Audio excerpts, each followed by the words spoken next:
To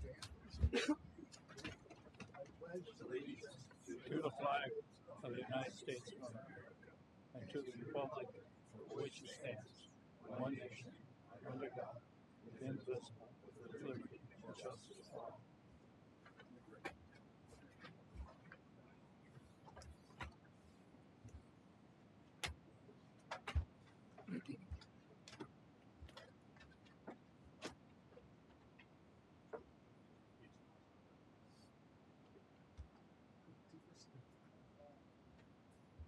Test. That's better.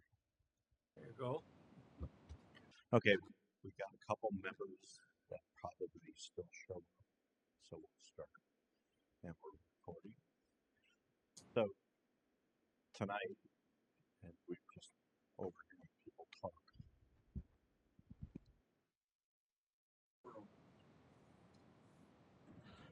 I was overhearing people talk that the last time we did this was about 2010.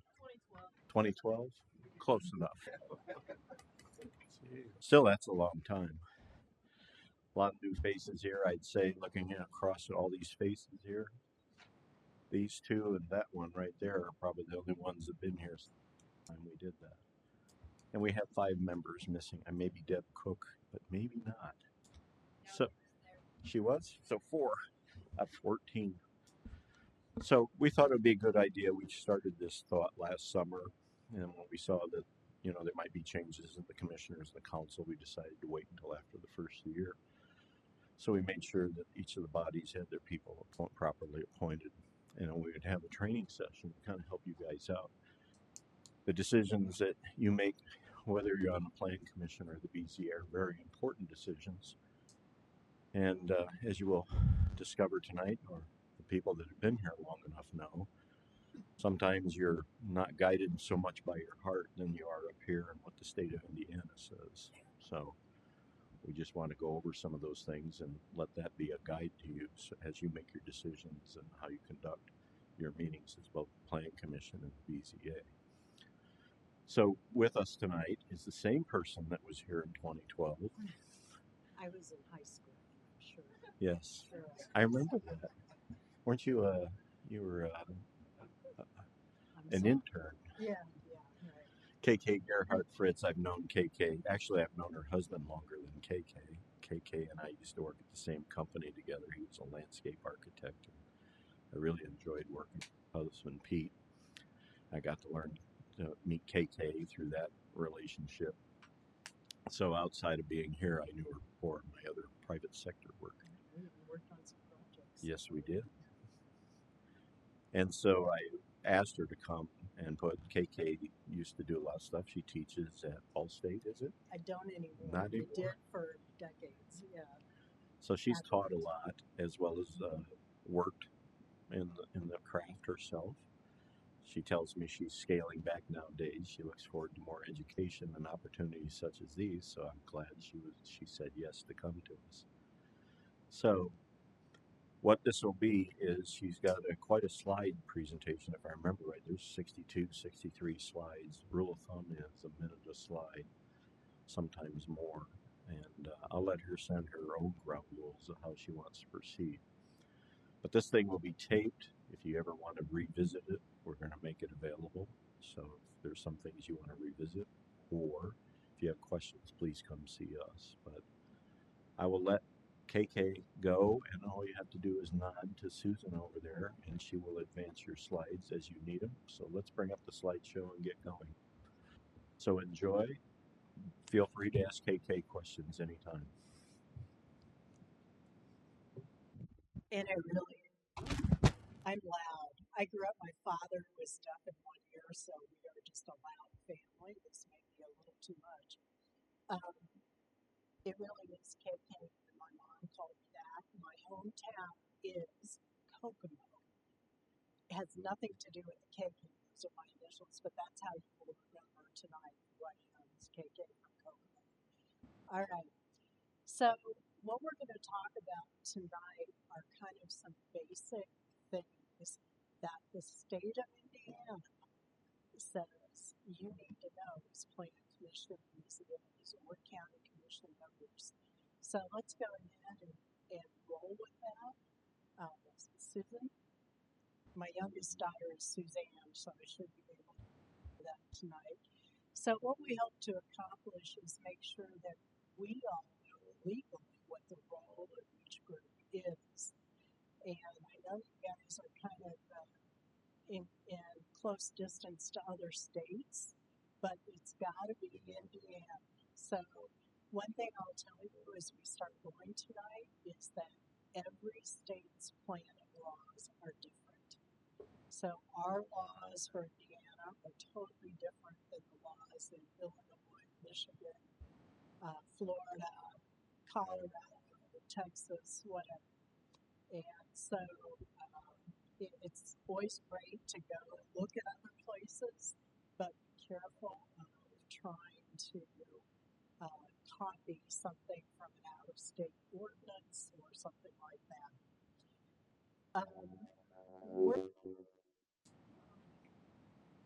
Yeah, let's try it. Okay, that's a little better. No, let's try it. I'm really loud, so if you can't hear me, we'll try it again. We want to kind of talk about what the expectations are for you to get ready for the public meeting or the public hearing. And then we're going to talk about what the state law says you have to follow when you decide on these cases. And there are listings in the state law that we're going to go over. Really exciting reading, but it's super important stuff. And then we're going to end up tonight with another really important thing from state law, which is talking about the things in the state law that talk about ethics and the requirements for Plan Commission and BCA members. So that's what we're going to try to do. We're going to get through a lot, and we'll, if I can tell from body languages or whatever that you're not getting something, we'll spend a little more time, but we want to save most of our discussion to the end just to make sure we get through things. That doesn't mean don't say, I don't understand that, or can you explain more? I might say, hold off, we're going to get to that in a couple more slides, okay? So that's our deal tonight. Next slide. So let's start out with who does what. And again, this is what state code says that we each do. Next. So first of all, one thing we all have to realize is that no matter whether you're a plan commission, who are my plan commission members? And who's on BCA? Okay. And any county commissioners in here tonight? Yes. Okay. So all of you are what we call public officials. And all of you are here tonight because you're also local planning officials. So even though most of you are not elected and you're appointed instead, you're still a public official. And that's really important to keep in mind as we even get through to the end and talk about the ethics. But as a public official, the moral things you have to remember is that you're not there representing your own interests or yourself. You're appointed to represent the community.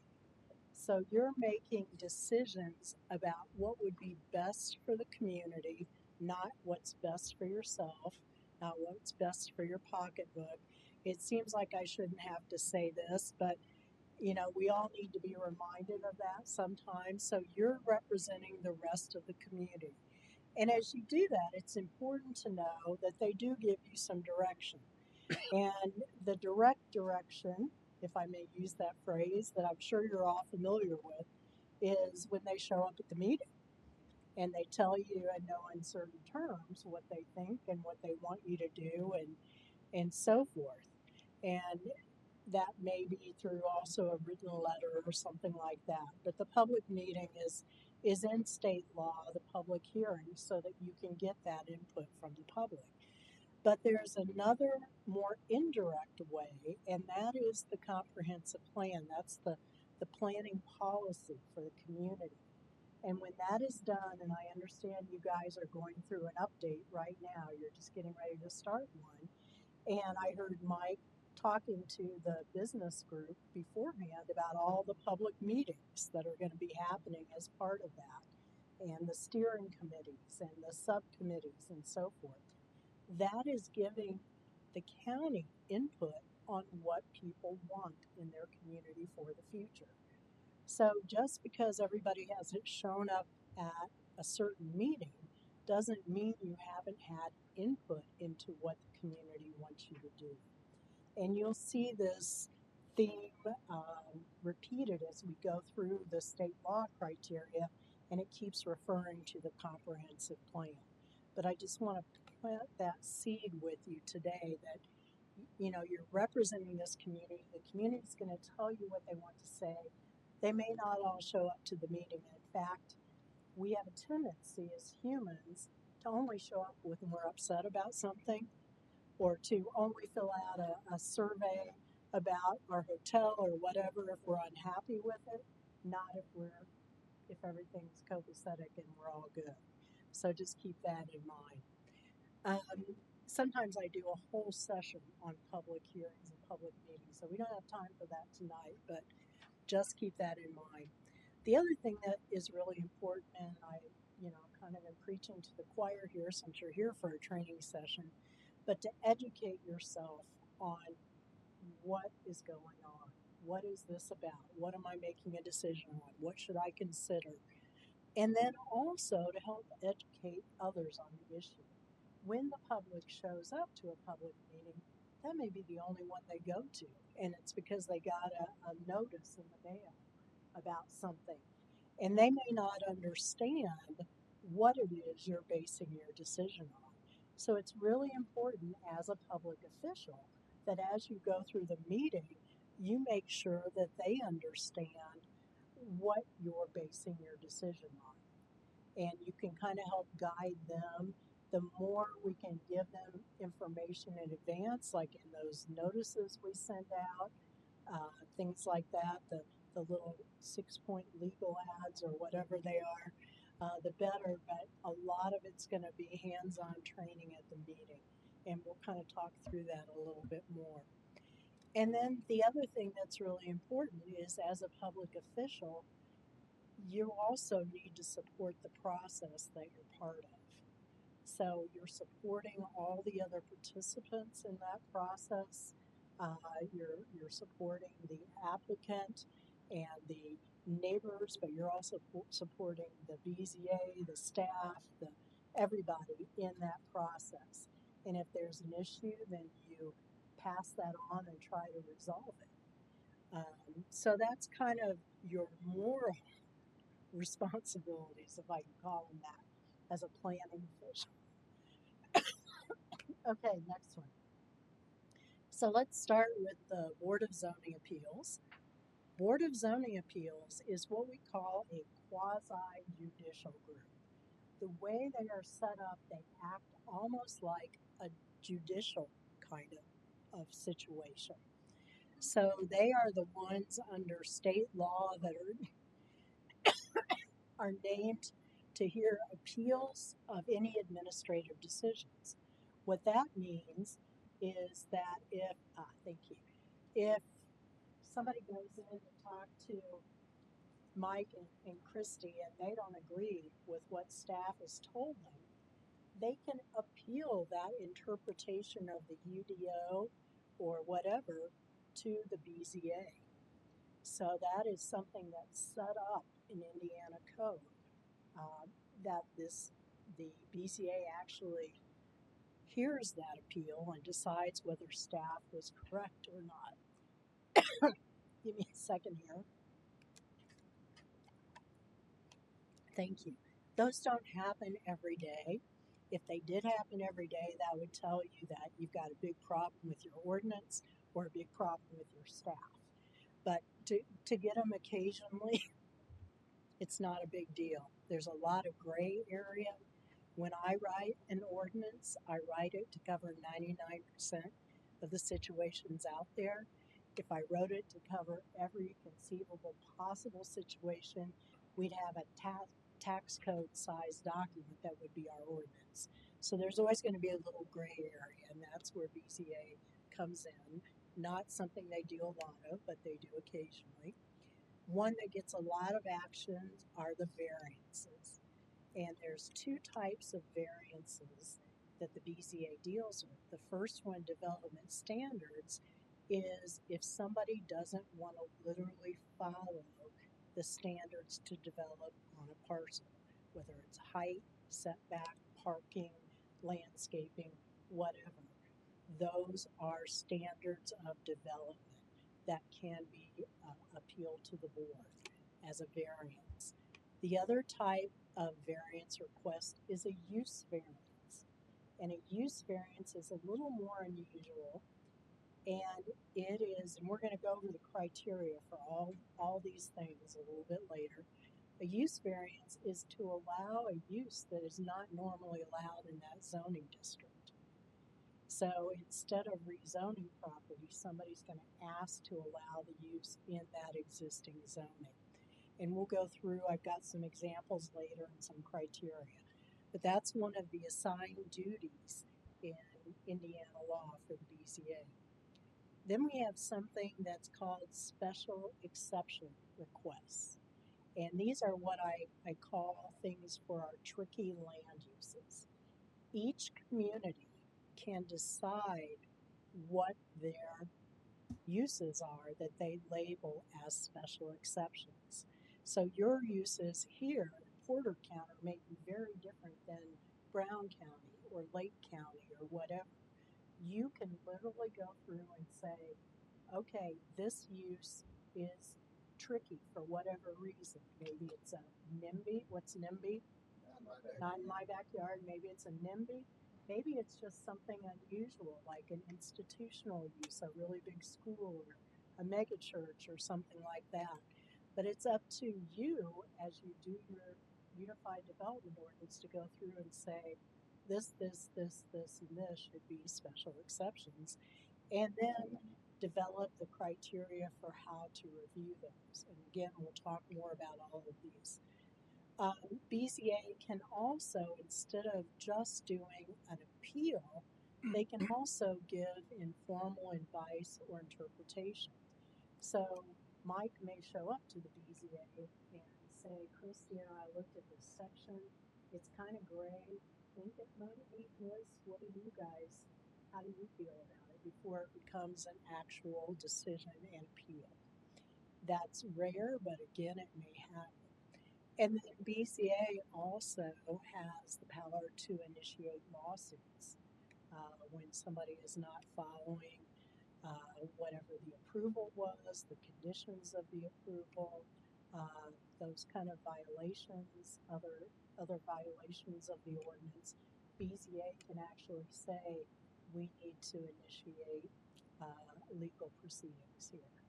So the state law gives Indiana state law gives BZA a lot of responsibility. Now, the other thing that's not officially in Indiana code, if you read it, but I think is really important, is that the BZA sees mostly variances, right? A lot of variances. And after a while, some of you that are on the BZA may start to see some repeat ones. And so I think it's really important to take a step back and say, you know, we've had all these side setback variances for, let's say, garages in the old part of town, and they all made sense and we granted them all. Maybe we need to change that section of the ordinance. So every once in a while, I think it's beneficial to step back and say, what are the variances that we keep granting, and should we fix that? That's not listed anywhere in state law. That's just my own opinion, that it's maybe a red flag that we need to look at. Okay, Yeah. we have done that parking for churches, for example. It used to be one seat, one parking space. Oh. Made absolutely no sense. Yeah. So Yeah, those 5 years old. 8 Yeah, or so, driving. Yeah. change that for churches for the site. Yeah. Just an example. Yeah. That's good. That's good. Good example is Barn Heights. I think Barn would be Rick Burns would do. He does the development standards. Yeah. Hearing officer. Yes. So that's important. I can tell you, I go into a lot of communities where whatever was written 20 years ago is exactly the same.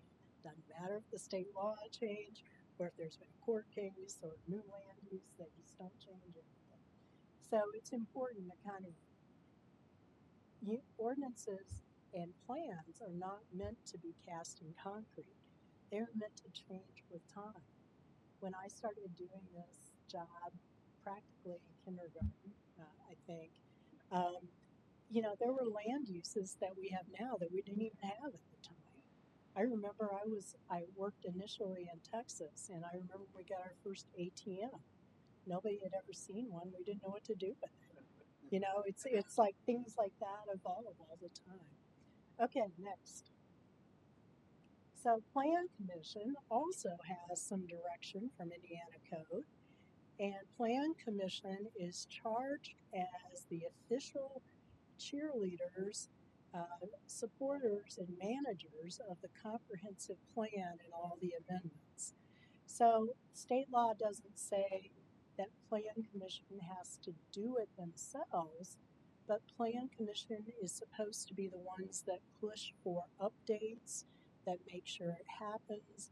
You can have consultants, you can have committees, you can have staff, you can have whatever, but it's Plan Commission that should be pushing that forward every once in a while for an update.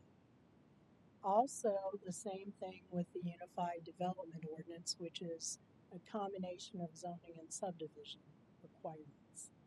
Also, again, Plan Commission are the ones that are supposed to push that forward and say, hey, we've got some things that are really needing to be updated here, whether it's standards we use in the subdivision code because things have changed with how we do whatever, or new land uses, but Plan Commission are officially the ones under state law that are charged with kind of pushing things forward.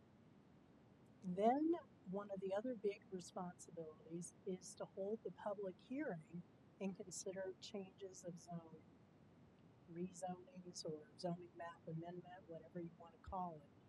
And you don't make the final decision as Plan Commission members, but you have the official public hearing. And then you send a recommendation to the county commissioners. And so that's a really important step. We also have subdivision plats and subdivision or design waivers, as you guys call them.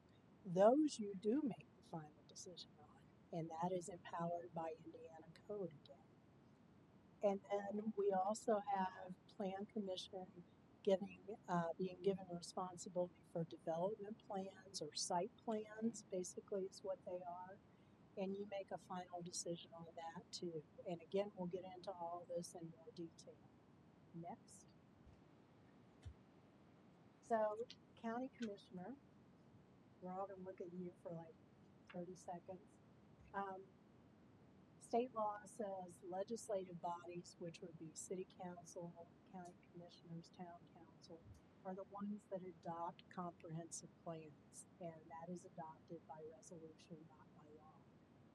It also says the UDO or zoning and subdivision ordinance, if it's separate, are also adopted, this time by law, by the county commissioners, and that you also have some responsibility to appoint board members and commission members. So some of you here were probably appointed by the county commissioners, and there should be a county commissioner serving on the planning commission, which we have here.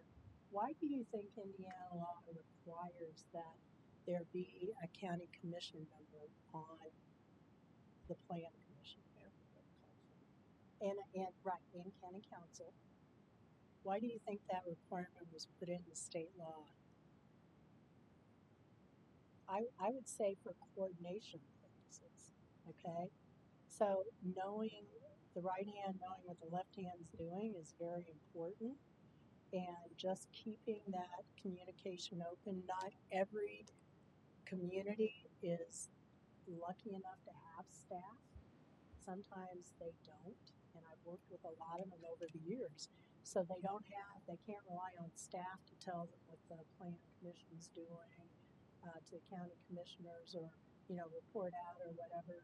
Having a member sitting on the plan commission is really helpful, because then that member recognizes also when there might need to be updates to the UDO, or updates to the plan, or when there is a big case coming up and you might need to think about that. And so it's helpful to have that communication open and do that coordination. Okay, next. So let's talk about you guys are all the planning officials that we've talked about now, but there are other folks that step in and become part of this. Obviously, without applicants, you wouldn't have a whole lot to do on the day-to-day kind of side of things. So applicants come in and they want to do a subdivision, they want to do a variance, they want to do whatever. And so they get an application form, and one of my soapboxes has been, and will continue to be,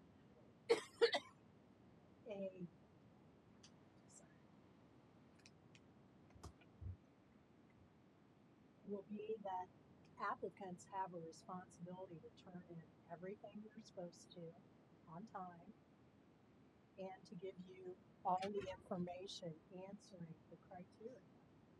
So a complete application, so that you've got all the information you need, so staff has all the information they need.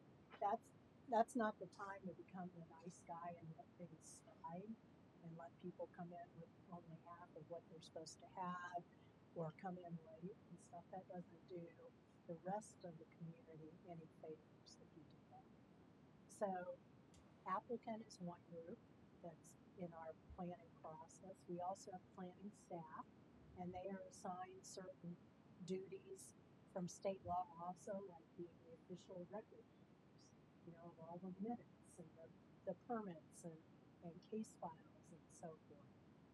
Then you have citizens, and the citizens are entitled to come to all your meetings. Not all your meetings are public hearings. Some of them are just public meetings, which is a little confusing.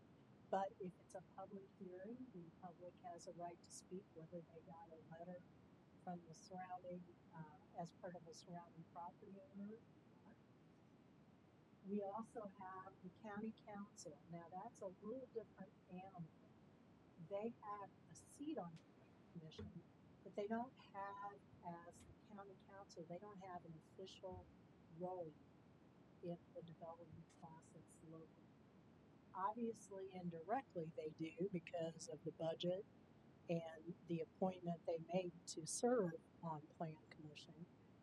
But under the way the state planning laws work, we have BZA plan commission and county commissioners. There's no case that goes to the county council for consideration or a recommendation.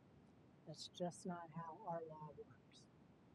So those are basically the other planning process participants. Now I'll tell you, when I started doing this years and years ago, I used to also include newspapers, because they played a much bigger role in engaging myself in decades past. But they would come in, and I spent a decade working in Columbus, Bartholomew County.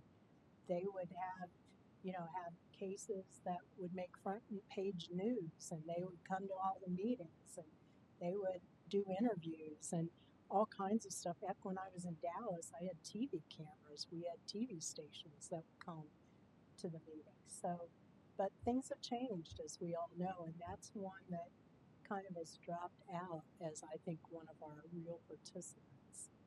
Any questions, or anybody else there? Does that all make sense?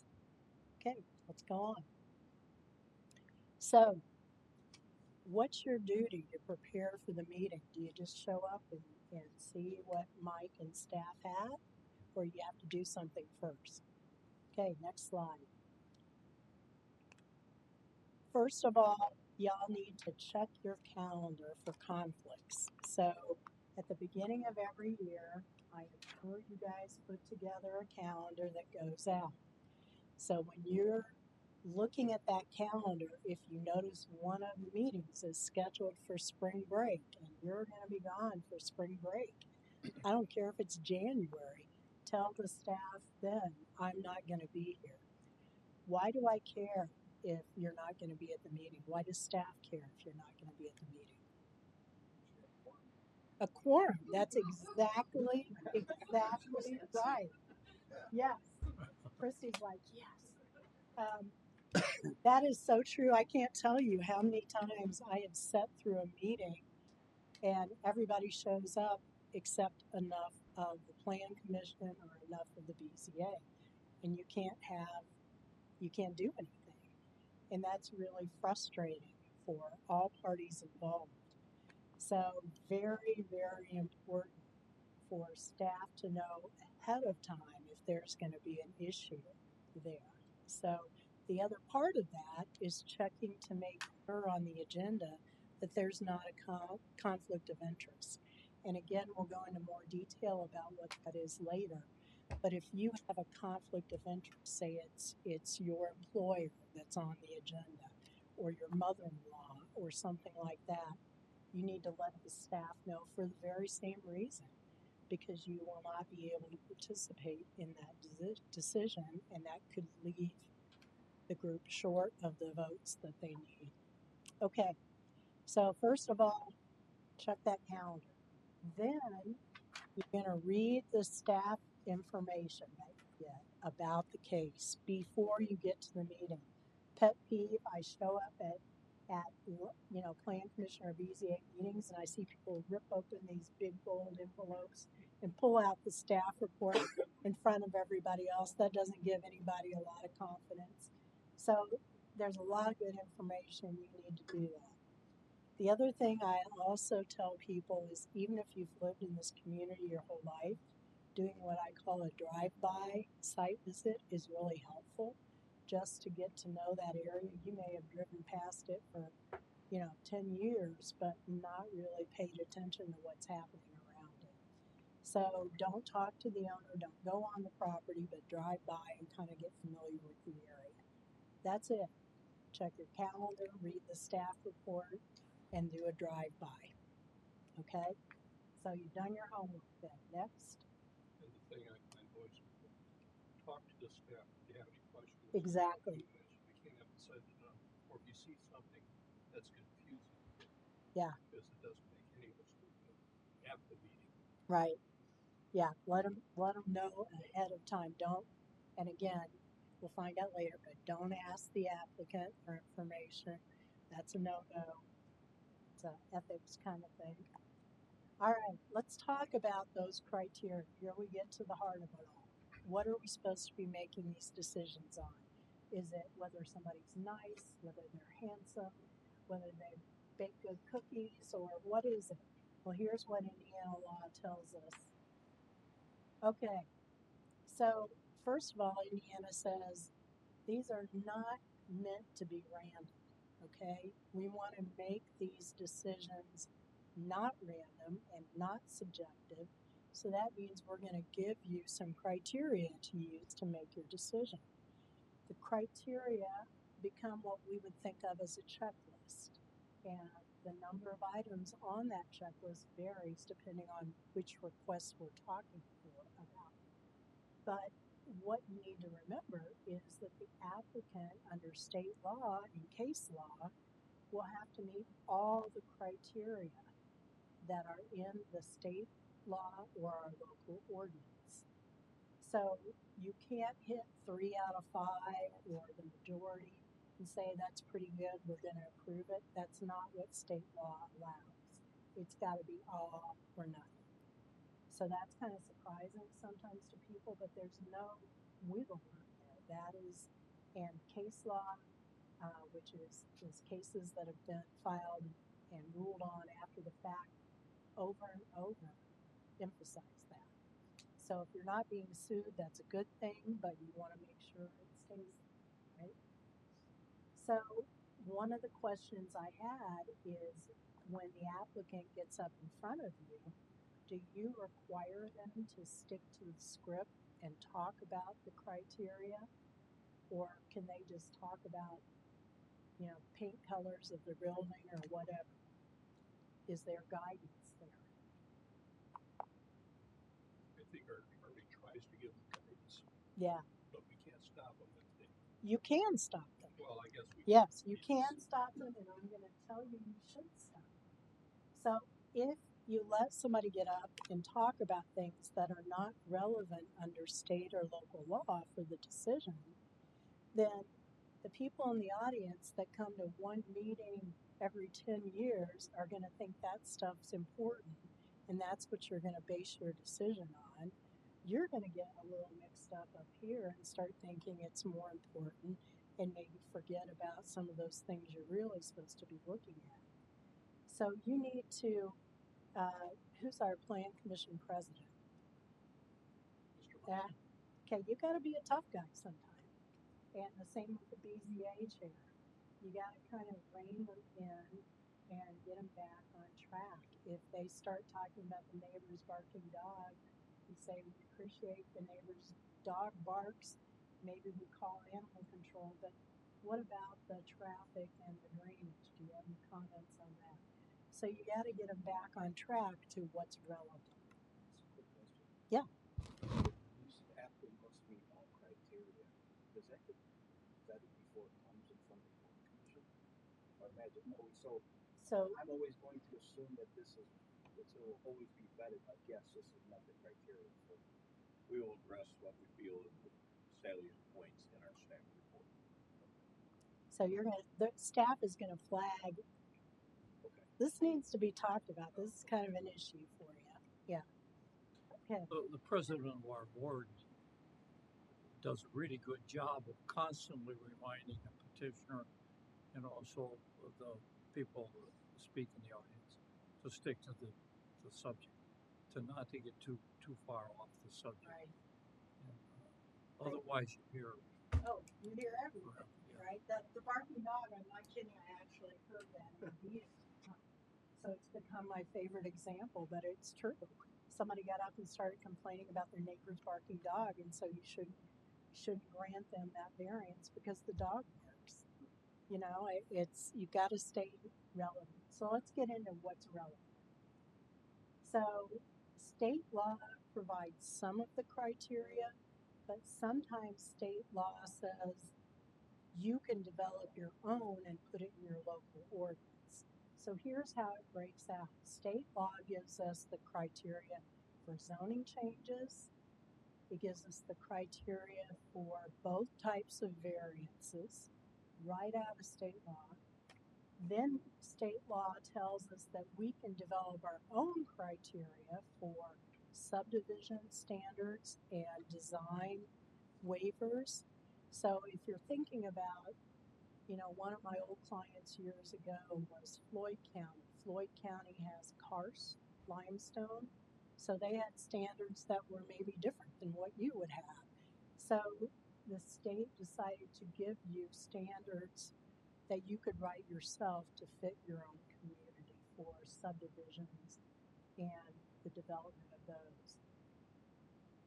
And that's the comprehensive plan. I suspect when they did the comprehensive plan in 2001, they used the comprehensive plan as guidance in 2007. Yes, we I did. hope so. I will tell you, we did. We had to hold off because we also had to raise money to pay for it. Yeah. But as soon as we got the comprehensive plan, our focus was on, or once we got the comprehensive plan, our focus was on getting the UDO done. But in the meantime, we were still doing a lot of new ordinances. So we had to postpone. You could roll those. Yeah. We emphasized that. So the other things that the state leaves up to you to decide yourself. So again, your list may be totally different than the city of Valpo for some of these things, and that's okay. Development plans, which are site plans, the requirements for that and so forth are up to you to develop. There's no state law list of criteria.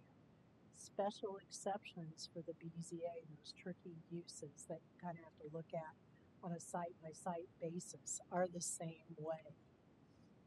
All right, now, common criteria. We're going to talk about some things that pop up in several of these, and you're going to see them in different things. So, for example, the comprehensive plan that I mentioned earlier is one of the criteria you have to consider for rezonings, use variances, and subdivisions. So it's important to know what that means. And when we look at the comprehensive plan, actually what it means is not only the big umbrella comprehensive plan, but any of the county's other plans or studies that have been adopted as elements of that plan. So for example, if you've got a park master plan, if that's adopted, has a public hearing with the plan commission and the county commissioners adopt it, it has as much weight as the comprehensive plan. If you've got a corridor plan, a trails plan, a bike ped plan, economic development plan, those all get that same status, but they have to be adopted after a public hearing with the plan commission and adoption by the county commissioners. And I guess I tell a lot of communities don't know this, and I will say to them, why do you spend all the time, effort, blood, sweat, tears to do a plan and then not give it the legal weight that it really should have? So, you know, if you know there's a bike ped plan or a trails plan or whatever over there, you can look at it, but you can't use that to reason out your decision unless it's adopted this way. I got a question. Mm-hmm. Have you guys ever adopted the park master plan? The park has its own master. And have you guys ever adopted this board? My understanding, we don't have to. They've got to adopt it. I know they do, but I was just, because she just said, Right. Consider it. So they, This group has to, yeah, That's included in the arsenal plan. but it's not, Yeah. if it hasn't been adopted, then right. So that's my question. technically, their park master plan is adopted because IDNR says it has to be adopted in a certain way. That satisfies Department of Natural Resources. But from a planning perspective, if you also want that plan to be applicable to you, it has to also, and it can just be, hey, this is the park master plan, park board adopted it. We also want to make it part of our consideration. Anybody have anything to say? Park board member stands up, says that's a good idea.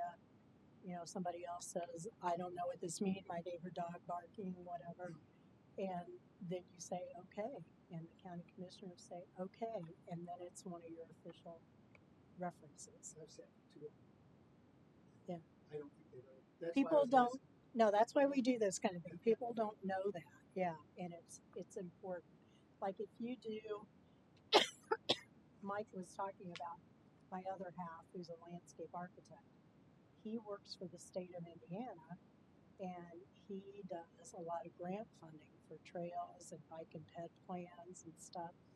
And his requirement is if you're going to do one of these trail plans or bike and ped plans, you have to adopt it this way with the plan commission public hearing and with the commissioners so that it's got the weight it needs to be considered for things. So, That's also true if we're doing federal and state. yes, it just gives it Implementation. more weight. That gives us a lot more benefit. Yeah. Okay. Through the comp plan process, we see some of these missing elements. Yeah. So as we go through the update, our consultant's going to be aware of them. We're not going to change them, but we're going to bring them in front of the plan commission and then the commissioners all in one big bundle and say, I mean, think of the word comprehensive. It's this, it's all tied together.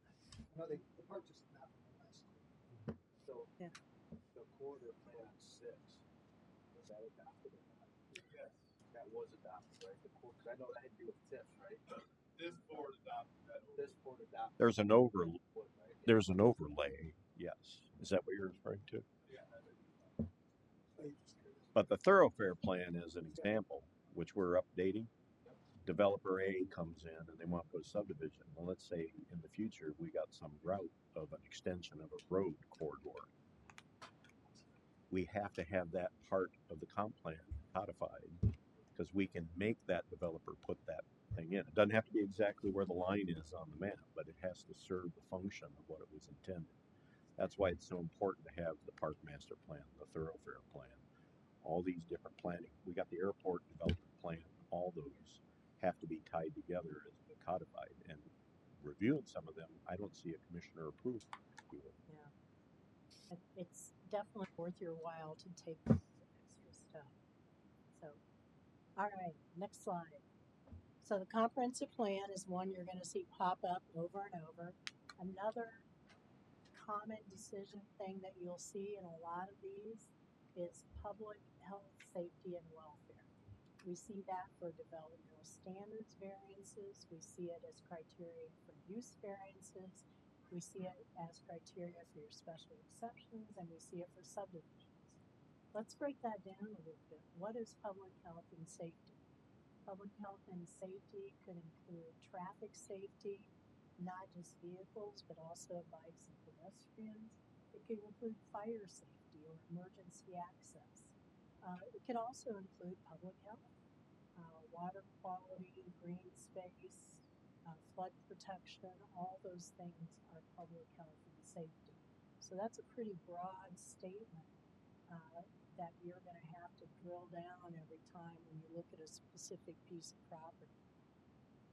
Morals is a little more tricky, and that's in state law. My best close to home example is I live in Castleton in Indianapolis. Have lived there for 25 some years, and we had a few years ago, we've had a Chuck E. Cheese that's been there so long. Who's been to a Chuck E. Cheese before? Who knows what Chuck E. Cheese is? Yes. We've had a Chuck E. Cheese that was there so long my kids were toddlers and went there, right? Guess what opened up next to them? A Hustler. You guys know what a Hustler is? So it's the guy who works really hard. Yeah. Well, there was also a pool hall. Different hustle. Yeah. Yeah.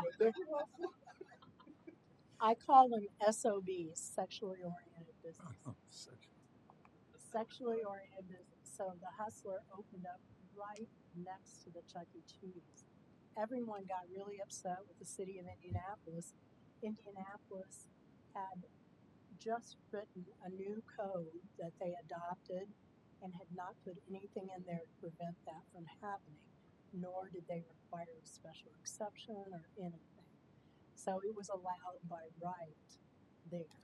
But if they would have required it to give a special exception or a use variance, then we would have had to talk about the morals clause. So Indianapolis screwed up on that one is the end of the story. They did have to kind of cover the windows a bit and things like that. But bad. And then the last one on that I want to touch on for just a minute, the last slide, is general welfare, public health, safety, morals, and general welfare. General welfare, the Supreme Court has interpreted to say that includes appearance, aesthetics, it includes historic preservation, it includes preserving your culture in your community, whatever that might be, whether it's the Amish area in Indiana or whatever, taking that into consideration. So that is a long time, decades ago decision that established general welfare. So now when you see under the developmental standards variance or whatever, public health, safety, morals, general welfare, that would give you some clues as to what to look at. Okay, let's go on. General welfare, what does that pertain to? The majority of the population or specific? Yes. Yeah. So you're looking at, you're always looking at the impact on the community, not just on the neighbors, but also how's it going to play out in the community. So it's a bigger picture thing you look at in that part of it. We'll see some specific criteria here in a minute. The other thing that's commonly pops up is the consideration of adjacent properties. And we kind of just started talking about that. So how does this impact adjacent properties? Is it going to fit in with what's there? Is it going to have an impact on property values or rentability or desirability for that area? If it's one of those tricky uses, it might. Will it hinder the neighbor's ability to use and enjoy the property? Is it somebody's going to put up suddenly a 24-hour drive-through next to a residential property so it's 10 feet away from your bedroom window or something? So that's an extreme example, but we want to look at those, and that comes up a lot for developmental standards, use variances, special exceptions, subdivisions, rezonings. That impact on the adjacent properties is a really big consideration. Okay, next. So let's look specifically at BZA. And again, we've already talked about what these things are, that BZA has state law provision, has purview over. Next. And you do final approvals. Everything BZA does is a final approval. Nothing goes from BZA to county commissioners. It's all the final decision. That's part of that quasi-judicial situation we talked about. So again, we have variances because we write to have our rules follow 99% of what's happening out there. And so there's always going to be little weird gray areas. It introduces flexibility. So what you have to remember though is that it also means you don't have to follow the same rules everybody else in town does. So they're meant to be an occasional thing, not a common thing. If it becomes a common thing, then it's time to look at the ordinance and say, we keep granting that side setback, maybe we should look at that again. So we have the use variance again that allows a land use that would not be permitted in that zoning district. Next. And this is one where state law says here are the 5 things you have to consider. 3 on this side, 2 on the next. Let's take a look at it. What's in number 1? That language should look familiar. Public health, safety, morals, general welfare. What can we talk about in that again? What kind of things are public health, safety, morals, general welfare? Stay with me. Give me an example. Yes, traffic. Yes. Yes, yeah. All those kind of things. Okay. Oh, The- I yes. see anywhere in there where it talks about a hardship. Yes. And one of the criteria that we do use in the BZA, whether the granting or denial of the variance. Yes, and I'm going to hold you on that because we got a whole slide. Okay. Just a minute. Good question. You're anticipating. Okay, the second one is the adjacent property. We just talked about that. What's going to happen to our adjacent property? And the third one says, what is peculiar about this property? Why is this property different from everybody else? Why do they not have to follow the rules? That's a tough one. Next, we got 2 more from state law, and this is where we see this. If you follow it, then it's going to be an unnecessary hardship for the property. And we're going to define that in just a second. And then what's number 5? The comprehensive plan. So let's go on to the next slide. So 2 phrases that you'll see. We just saw unnecessary hardship. And that is the court's, this is all stuff I've gotten out of case law. Basically, a hardship is when you've got something really exceptional and unusual happening.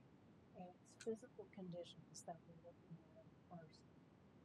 So really steep slopes, or the county came in and took part of your front yard for right-of-way, or something that's really different and unusual, or you're an old platted lot from 80 years ago and you don't, you're a weird pie-shaped lot or something like that and you've already been approved as a lot. Those are what we're talking about. And what it goes on to say is that it's not like the the other lots around it. It's got to be really unique, but also that it can't be self-imposed, and it's got to be something that does not relate to the economics. So it can't be, it's not an unnecessary hardship if it's just going to cost you more money because there's more slope on your property and you've got to level it out or whatever. That doesn't count under state law or case law. So that's really important, and we don't change that. It's been that way for decades. So an unnecessary hardship is a really high test to follow, and it's not financial. It's got to be something really unusual about that property, and it's a really difficult test. One that I think sometimes can meet that use variance test is a historic building that was built, years ago, maybe the mom and pop store in the middle of a residential neighborhood or something like that. That might fit that. Okay, that's really unique. It's not like everything else in the area. It's got a certain history to it, that kind of thing. And then contrasting with that, when we start to look at the next type of variance, which is development standards, this one, instead of an unnecessary hardship, state law uses the term practical difficulty. And it means it's a situation where the owner could comply, but doesn't want to. That's what it boils down to. So you may, and there may be a good reason, you may be asking for a side setback on your side yard because you've got a beautiful 80-year-old shade tree that's shading your home, where, the setback now is greater than it used to be 50 years ago. So if you rebuild your garage, you're going to have to cut the tree down and put it in that place. So that's the kind of thing that a practical difficulty is. It's a less difficult test, and it's something that you've got a little more flexibility in granting. So what's going to be the easiest to grant versus the hardest type of variance to grant? Which is the hardest type of variance to be able to meet that standard? Is it the use variance, or is it the development standards variance? What'd you say? Use. What's the hardest standard is the use variance. So that means you're going to have very few situations where they probably meet that standard. Not only the unnecessary hardship, but also all the other 4 criteria on there. And how many out of the 5 use variance criteria do you have to meet to be able to grant the use variance? All 5, right. So, yeah, you get a gold star. Very good. All right. So the variance from developmental standards, again, that's the whole site situation we're talking about. Signs, setbacks, parking, all that kind of stuff. Let's go on. And we also have criteria from state law. The first one should look very familiar. It's exactly the same as the one we saw for use variances. And it's got the stuff we've already talked about: health, safety, morals, general welfare. The second, use and value of the adjacent area. That looks kind of familiar too, doesn't it? Okay, nothing new there. The third one says, if you follow the ordinance, you're going to have practical difficulties using the property. That's what we just talked about. You could do it, but there are reasons that it may not make a lot of sense to. And again, we're not basing it on pocketbook, we're basing it on other reasons. So practical difficulties, last time we were talking about the unnecessary hardship. This means it's possible to do, but it could be an issue, okay? So it's a trade-off. Let's go on. Now, Indiana Code says also about these developmental standards variances that communities can be tougher than what the state law is. And Porter County and most other communities in Indiana have done this by adding additional strength to that criteria. So not only is it practical difficulties, but you guys go on to say in your ordinance, as in many other communities in Indiana, that you can't cause the problem yourself, applicant. If you build it first and then come in and ask for forgiveness, that doesn't work. If you cause the problem, we're not going to give you a get out of jail free card. So it can't be self-imposed. Also, again, you guys amended it to say it can't be based on economics. And that there's a lot of case law to back that up too. Now on this one, it's not, the test isn't quite so high as it is for the use variance. So on the developmental standards variance, it's easier to justify. And there can be an economic element, but that should not be the main argument, the only argument that we have. Is it just cost me too much to do it the way you want it to? That doesn't work. Okay. So the other thing I wanted to mention is the other one that I see sometimes is at the bottom of the screen. I also have seen communities, and I write this in myself a lot, say that the variance asked for is the minimum necessary. Now there's a little game that sometimes is played, and some of you long timers may have seen this, where somebody comes in and asks for 2 or 3 times as much as they need, so that with compromise they'll end up getting the minimum that they really want. And this used to happen with sign heights and sign sizes. That was the worst one that I would see in communities around the state. And so a lot of them went ahead and said, okay, this is the minimum necessary.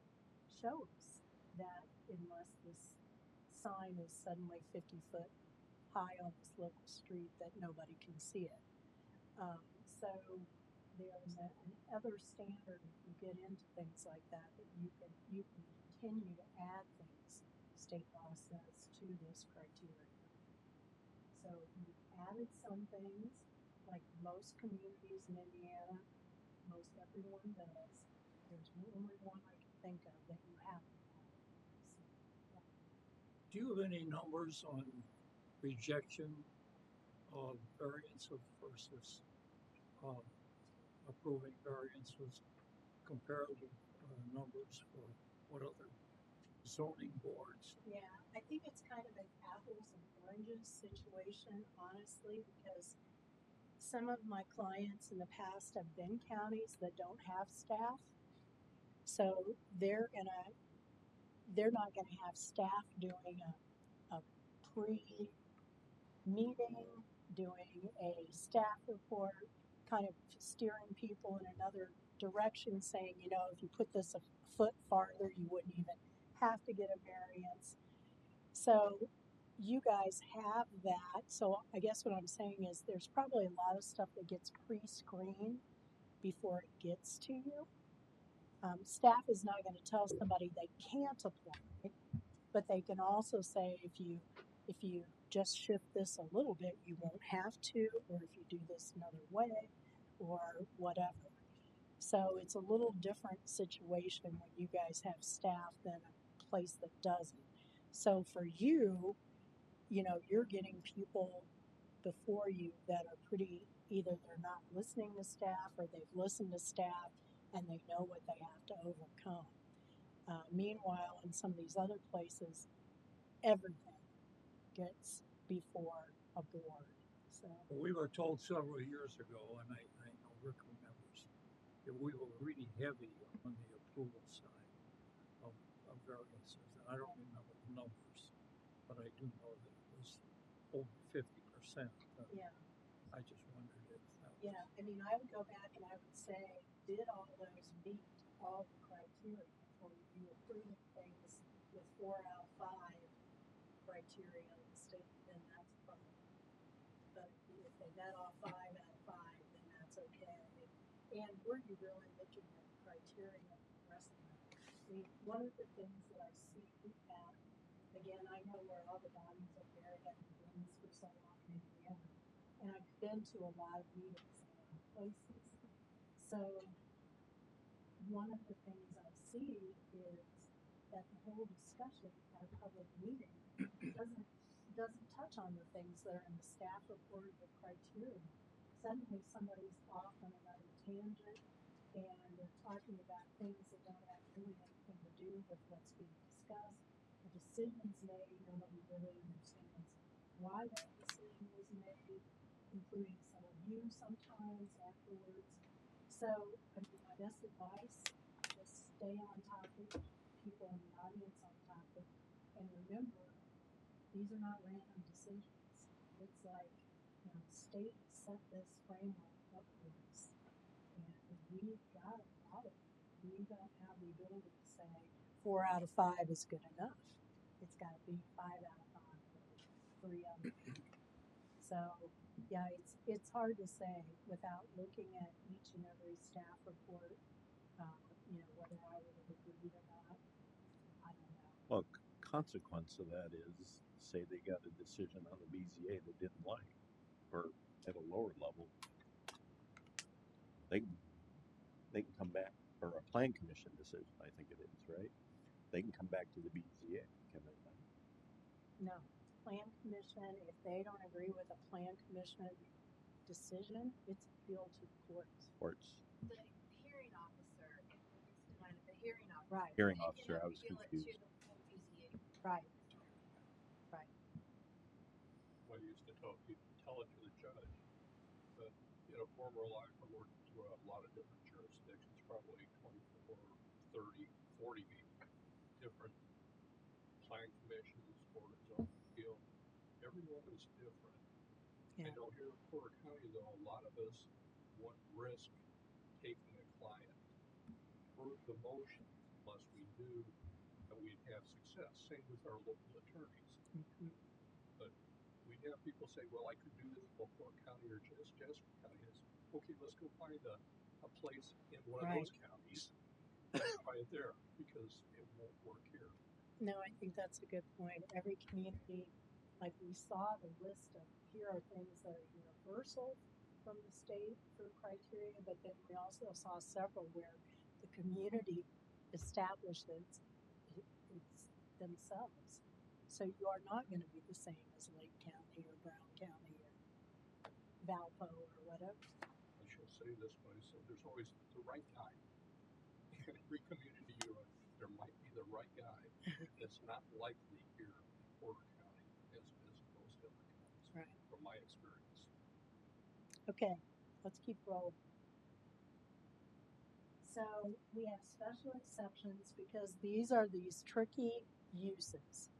These are, again, up to you to decide what locally are your tricky uses. What are the things that need an extra look? And what we're doing when we do a special exception is making sure whatever that tricky use is fits on that particular site. So we are looking at the site that was selected for that use to make sure it's appropriate there. It may be that it would be appropriate on another site, but maybe this site's too small, or this site's on the corner of a really busy area, or whatever. So we're looking at it as a site-specific thing. And again, it's up to you. It's what your list of special exceptions is probably different than Valparaiso's. Question for you, Mhm. curious. If there's like a, say, commercial subdivision, have some big companies or something, Mhm. you know, on this big piece of property, what would take precedence, the plan commission or just say like the city or the county, or those covenants? If Okay, that's a good question. Your attorney may not agree with me,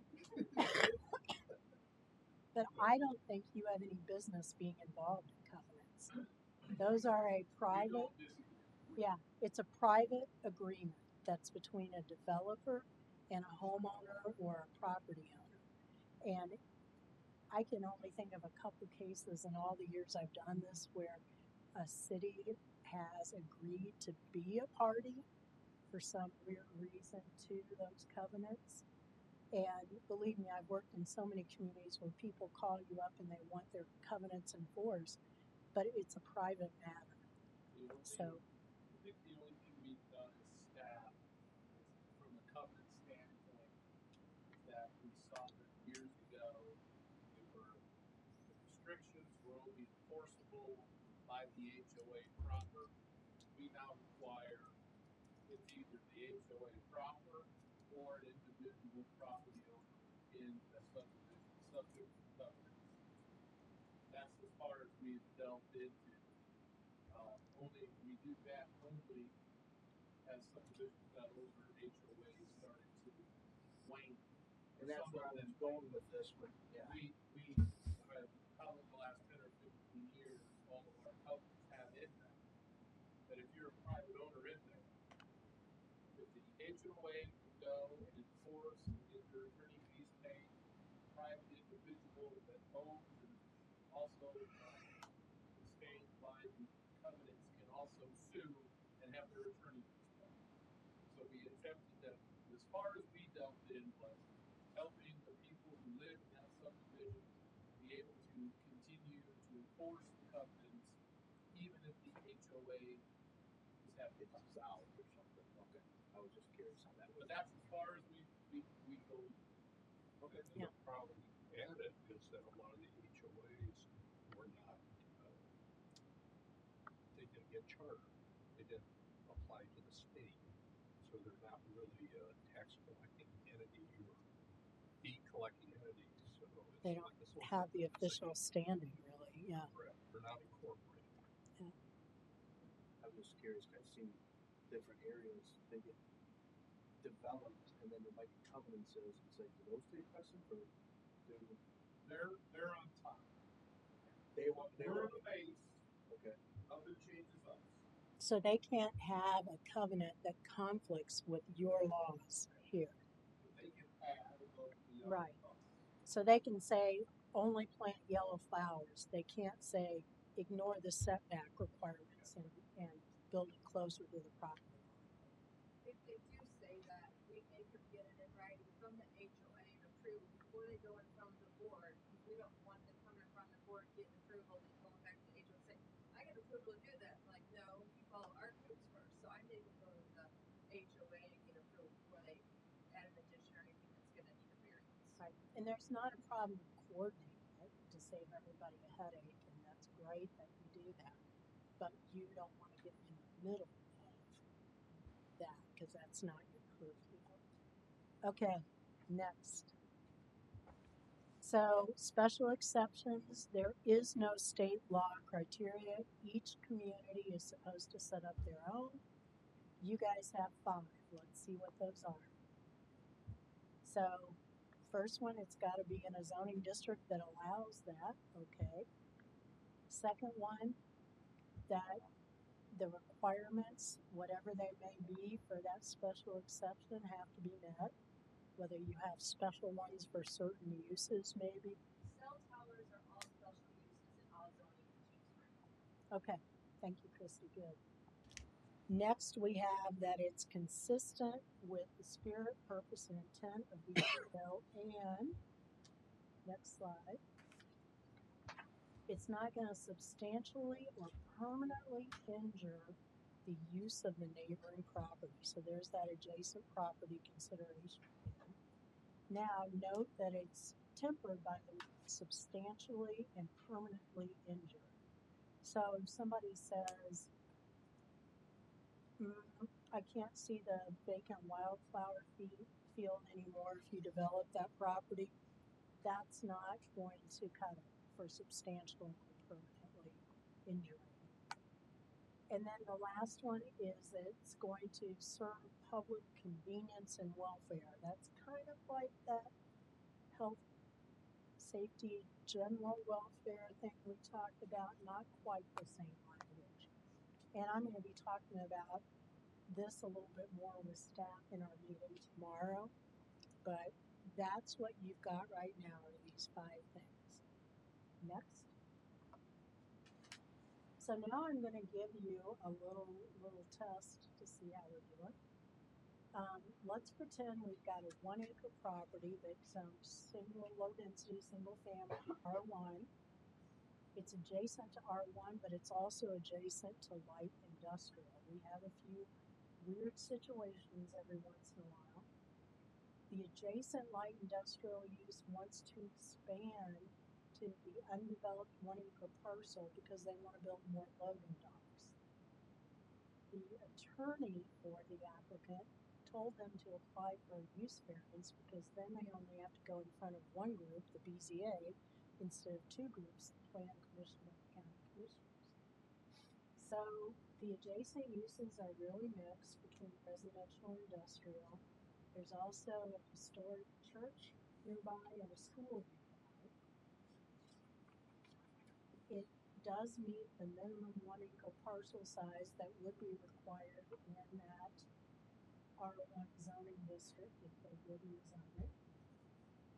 And there is frontage on a local street, not a collector or gratuity street.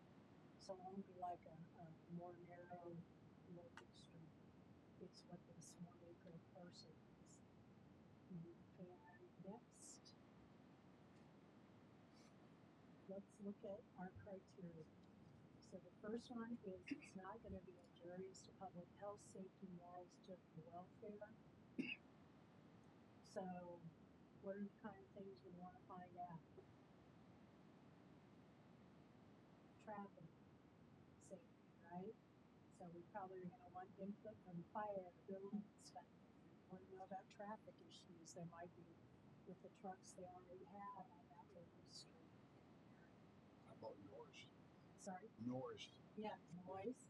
Right, public health. Yeah, that's a good one to get out to that is not just is water and sewer available, but also what's the noise impact going to be. Public morals, general welfare. So those are again criteria number 1. Criteria number 2, next slide. So the use and value of the adjacent property. So what kind of impacts is having an additional industrial expansion going to have on property value, property desirability? How's it going to impact the residences that are there? The use and enjoyment of the property. Here's where we get into the noise question that you raised. Is it going to cause more noise, smells, hours of operation, all those kind of things that might be harmful on adjacent properties? What kind of lighting is going to be on? Yeah, exactly. That's a good one. And so what we're looking for is, again, not just whether it's a minor inconvenience to the adjacent property, but whether it's really going to impact their lives, their daily lives, the traffic, those kind of things. All right, 3, next. The need for the variance arises from a condition peculiar to the property involved. So what's so unique about this property that it couldn't be developed as single family, which is already zoned? Is there a reason, you might try to find out, is there a reason that it wasn't ever developed as single family? Was it an odd shape? Was there a weird drainage issue? Or was it just somebody who had their garden on it for 2 decades that was in an adjacent lot? And then what about this property is different and justifies treating it different than you would others? So that's number 3. Let's keep rolling. Number 4 asks, if you followed this, would it be an unnecessary hardship? So remember we talked about those tests. The unnecessary hardship is basically losing the use of the property or the ability to develop it unless you can get this use variance.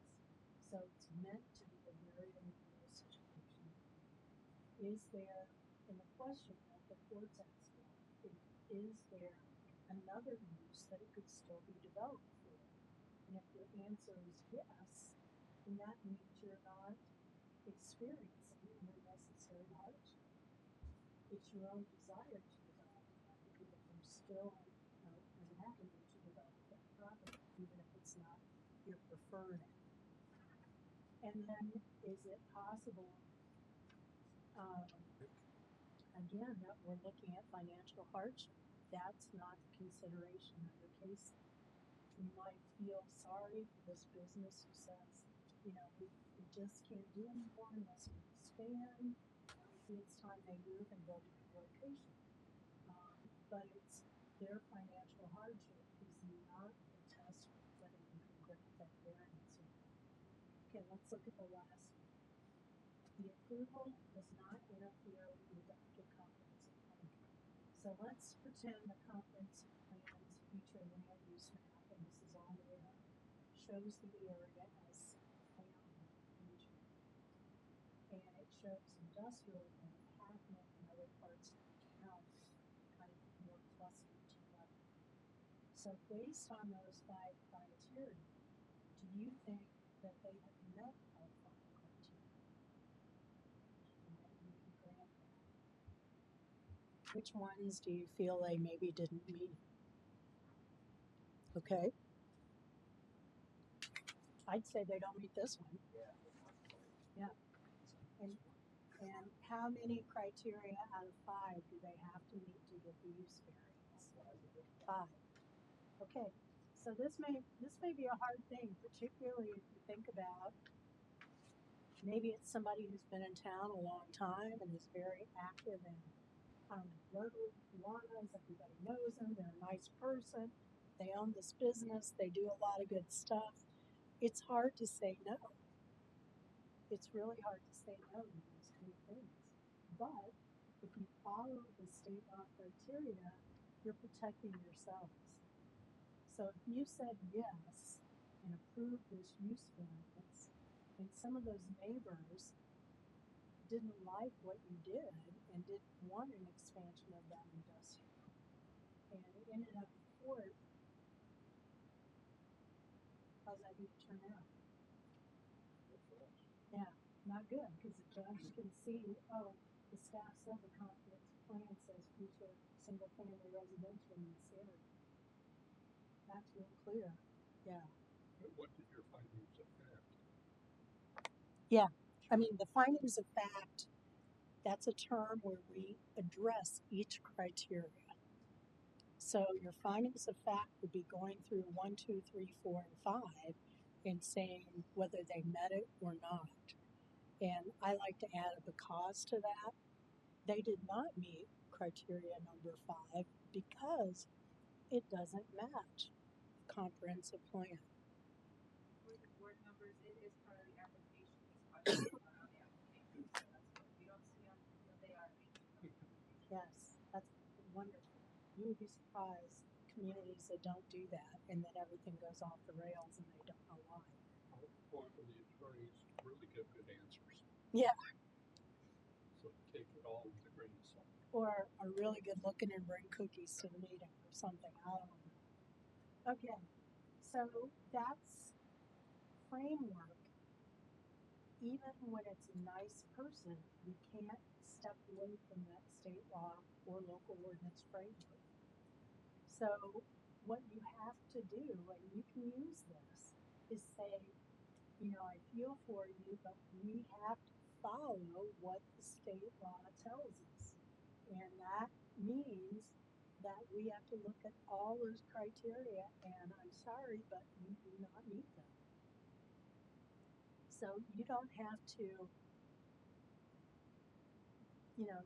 beat yourself or wear a hair shirt or whatever, but use what's in the state law to explain why you're making that decision and why that happens. And I'm guessing if they would have met with staff beforehand, they probably knew all that before they walked into the meeting. They knew they weren't going to meet all those criteria, but a lot of people want to pay what's your application fee for the use of the fees? $425 plus adjacent property owner's fees for the certified balance. Yeah, that's not very much. So a lot of people would prefer to pay their money and roll the dice and see what happens. And so you've got to just take that into consideration. You can't always be the nice person, and it's hard when you live in a small community where you know each other. Wasn't as hard at City of Dallas, you know, where it's really big or something. But that decade I spent in Columbus, Indiana, yeah, it's hard there because you know each other. So, okay, good. Good practice. How's our time, Mike? We have 30 minutes. Okay, good. Let's go on. We've done that and let's go on. Let's talk about plan commission now. So we already know what your SNAP scores are. We know that another next. So final approval by state law is delegated to plan commission for subdivisions or design waivers, which are kind of similar to a variance for zoning matters that would go to the BZA. This is kind of the equivalent for plan commission and subdivisions is the design waiver. Also final approval on development plans and PUD development, do you guys call them detailed development plans? I'm not sure how to. There's 3 stages. Yeah, okay.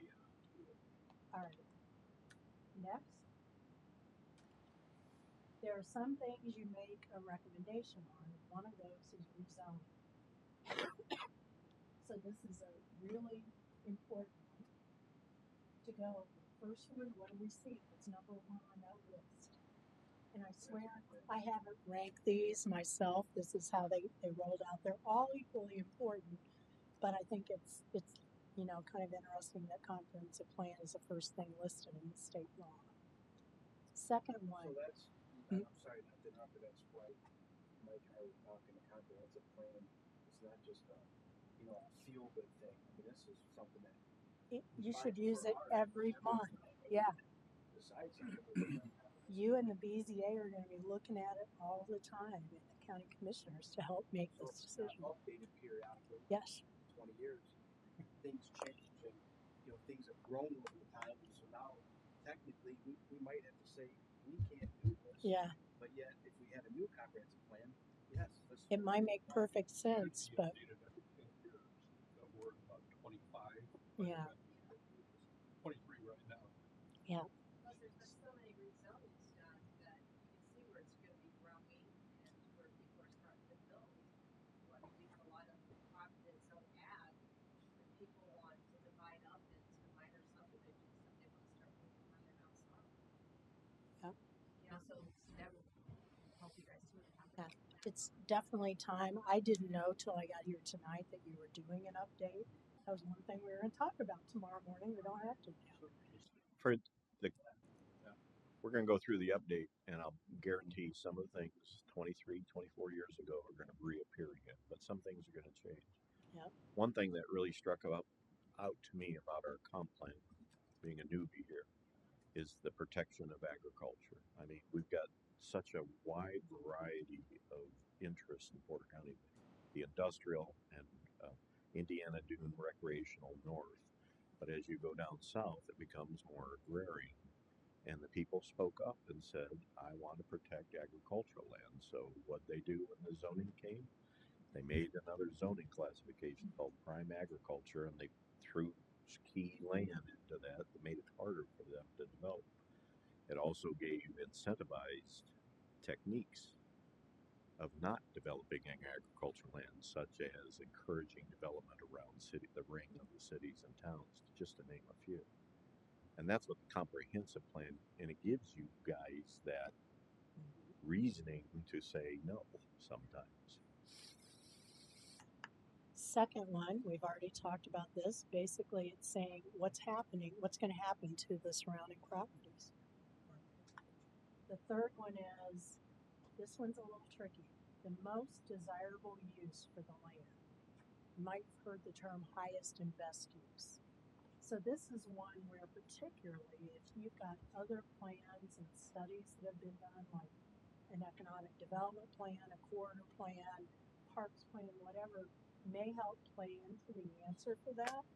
If your economic development plan says this is where we see a new industrial park happening and somebody comes in and wants to put in a mobile home park, then you might say, wait a minute, that's not the highest and best use there. So it's subjective.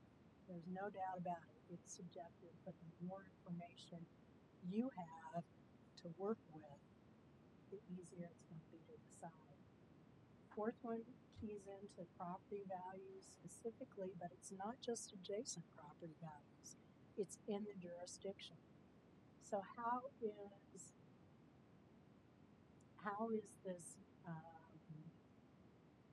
brand new whatever X use going to play into our property taxes?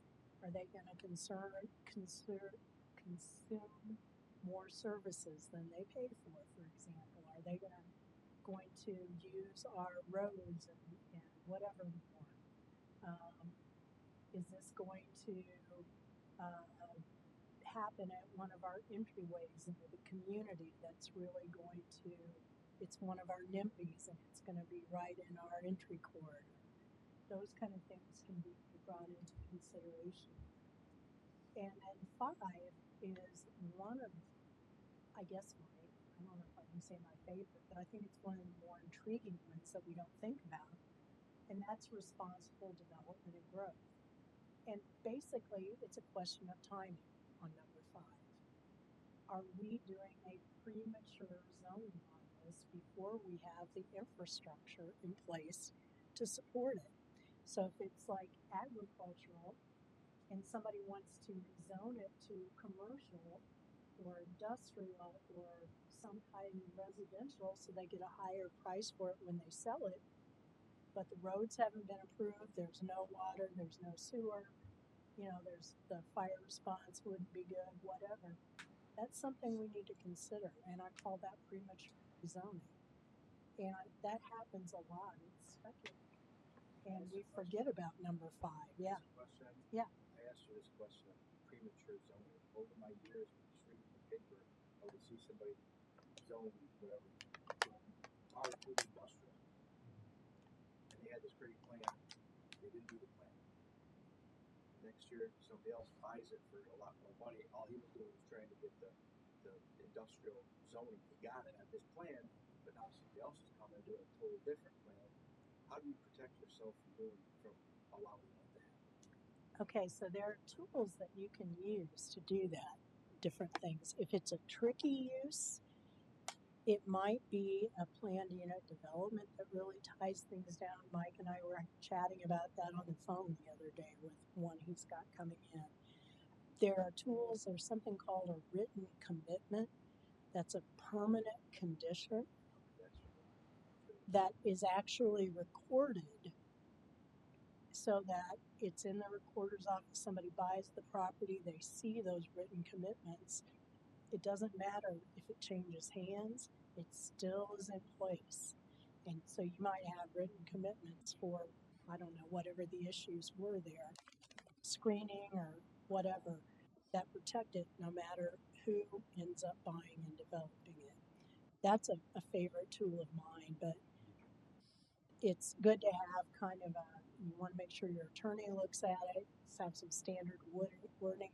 You don't leave it too wide open, but it can really be helpful.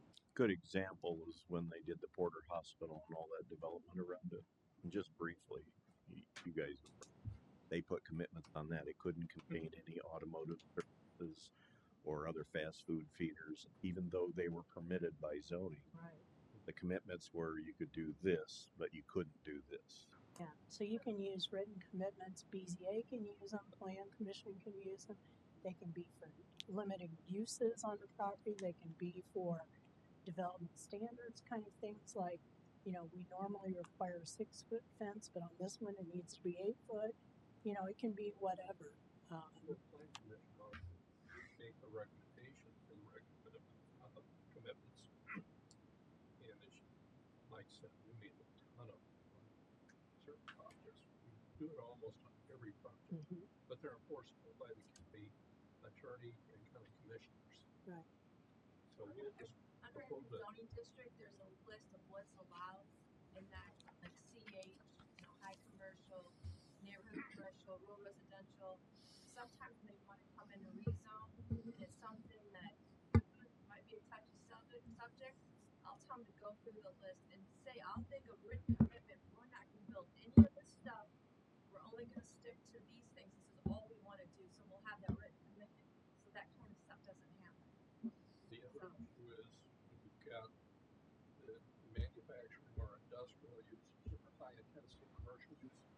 gotta have sanitary sewer for most of it. So that's their other commitment and their investment. Okay, let's roll on. We're going to try to get through the rest of this pretty quick. I know we're about out of time. All right. I'm going to let you guys do this at a future meeting as you go through and look at your criteria and decide whether you approve it or not. Just take 5 minutes at the end of the meeting or the beginning or whatever, a little exercise. And I have some communities that do a little 5-10 minutes of training at every meeting. I love that. Or others that will do the monthly thing. They get an extra Monday or something. Put that in your back pocket. Next, I want to remind you that PUDs basically are rezoning or write your own zoning district, and they can be really tricky. They were meant when they were invented to be for innovative kinds of things, which would be mixed-use development, conservation subdivisions, things like that.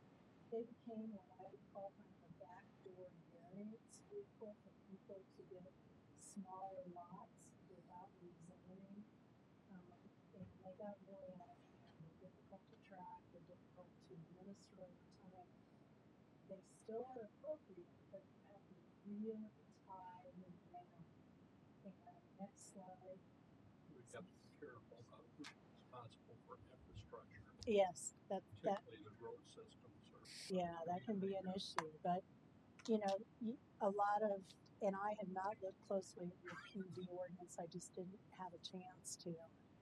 But we want to make sure that you establish minimum parcel sizes that make sense. 1 acre PUD does not make any sense in any world.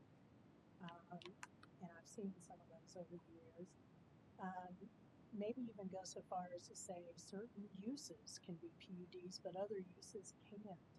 You might even go so far as to say, there are extra standards that we expect if you do a PUD for more flexibility. Then it's a trade-off. What are you going to give us? And there are communities. I helped Indianapolis at one point make a list of things. If somebody came in asking for a PUD or a variance, here are some desirable things that could be a trade-off for doing that. So otherwise, you also want to tie it down to your existing ordinance. Have a base zoning district and the rest of the UDO that cover things that might be not included in that right your own. So you don't want to have questions about signs if signs weren't included in the PUD. That doesn't mean they can be included in one. It means they have to follow new standards in the ordinance. So they're really tricky. They take a lot of extra work by staff. They are hard to monitor over time, but they are still sometimes appropriate. I've even seen some communities that go so far as to say, here are locations in our communities that might be appropriate for PUDs in the future, or they set up a group of policies that say things like you can't have a PUD unless you're classified as a collector or highway, not on the local street, for example, or you've got to have water and sewer connection or something like that, and that's okay. You're in the driver's seat on that. So you can set those minimum standards in your ordinance for PUDs, but always make sure you tie it to whatever may have fallen through the crack. And I think ours is set that way. They have to declare what their base zoning standard is. Mm-hmm. And I think of a PUD as the PUD changes the UDO where necessary, and we all have to agree. But the UDO is still there as the base. So if it's not mentioned in the PUD, you still go back to the UDO. Yeah, and they can get messy. I've seen a lot of court cases and messes over the years, particularly once staff changes, plan commission members changes, members change. Seems to me we had a period of time we had commissioners that would allow any PUD Yeah. because of the negative impact. Yeah. Yep. Well, there was a time here we basically outlawed them, Yeah. and then you brought them back. Yes, we did. Yeah. And Under there was a lot. standards. There was a lot of abuse. I mean, I saw it. It was bad. Okay, next. Development plans. You guys come up with your own criteria. We're not going to go into details about that. You can go back and study it later. Next. Here's the criteria. Here's the cross-reference to your ordinance. Next. Subdivision criteria. What I'm going to say about this is your whole subdivision ordinance is the criteria. Instead of a list of 5 things, it's all of the subdivision ordinance. So what that means is if a proposed subdivision plat meets your subdivision ordinance standards, you must approve it. That's your criteria. You must approve it. If the neighbors all show up and they don't want it because they want that wildflower field next to them, it doesn't matter. If it meets your standards, it's not subjective. You must approve it under the law. So there's no wiggle room. In the term of the attorneys, they call it ministerial.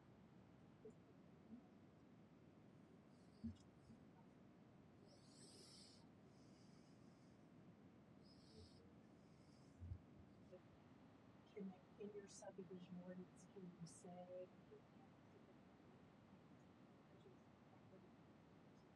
well, the idea is since we're talking about subdivision ordinances, is going to be looking at things like drainage and traffic and stuff like that, which is hopefully later you understand what to do.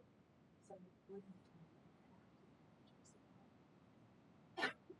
just having homes built on or something is not something that that you know we want to keep in trust and okay, and then the bottom line is, since your whole ordinance is your standards, if you don't like what you're getting, change them. Okay, next. Your criteria, again, it's your subdivision ordinance plus some other basic things, but basically it's a subdivision ordinance. And next. Design waivers are another one where you write your own standards. So it requires a public hearing, and you have your own standards for, I keep calling them subdivision standards or subdivision waivers. You guys call them design waivers, sorry, that's my bad. But again, like with the variances we talked about with BZA, if the plan commission is granting the same subdivision waiver over and over, maybe you look at what that waiver is, and that maybe means it's time to look at that sidewalk width or whatever it is again and relook at that section. Okay, next. And we're not going to, a lot of that subject or that should look familiar to me. Next. So I've got another one. You can try this out later. Next.